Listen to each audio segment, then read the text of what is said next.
And now moving to Libya, and President Obama says the US and its allies are tightening the noose around that country's leader, Muammar Gadhafi. At his press conference just a short time ago, the president warned Gadhafi that no military option is off the table. Gadhafi's on the wrong side of history. I believe that the Libyan people are anxious for freedom, and the removal of somebody who has suppressed them for decades now.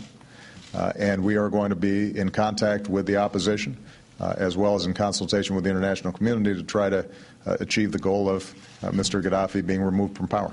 Meanwhile, Gadhafi's forces have dealt rebels a serious blow, retaking the strategic oil port of Ras Lanuf. Joining us now with the latest is NBC's Richard Engel, live from Benghazi. Good evening, Richard. Good evening. I'm here in Benghazi, and we've been hearing anti-aircraft fire tonight. Many people in this city are worried that while it may seem from abroad that the noose is tightening around, as you said, Gadhafi, that in Libya itself, Gadhafi's forces are making the advance, and that this city itself could be the next target of the Gadhafi's counter-attack. There's been heavy fighting for the last several days, and again today in Ras Lanuf, which is about 200 miles to the west of here. The city was attacked both from the sea with warships and from the air with by Gadhafi's air force. In Benghazi itself, over the last several hours, people have been receiving messages on their cell phone, part of a propaganda campaign, with government forces saying that they will soon be coming to, quote-unquote, liberate Benghazi.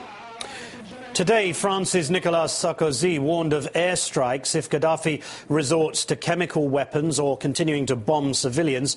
You haven't heard Obama make that kind of declaration, so how much consensus is there in opposition to Colonel Gadhafi?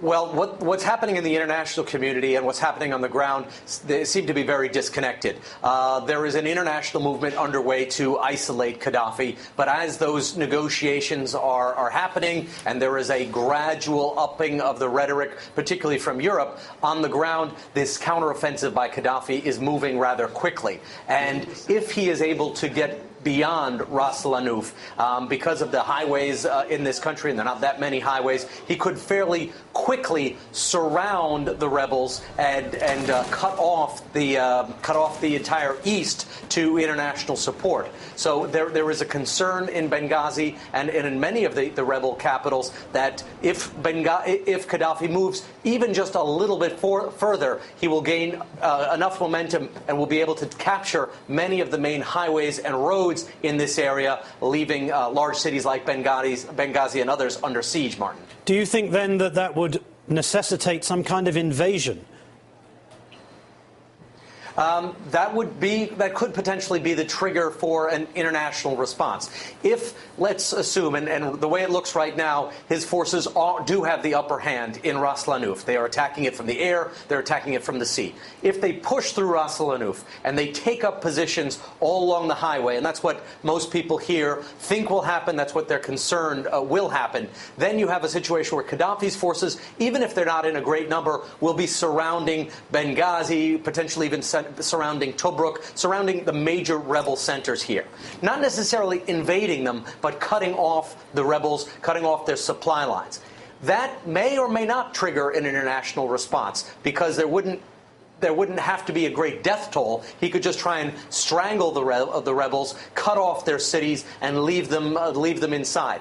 If he were to go in and enter Benghazi, which has a population of over 1 million, and there is a high death toll, then yes, that would certainly almost that would very likely change the calculation and could trigger an international response.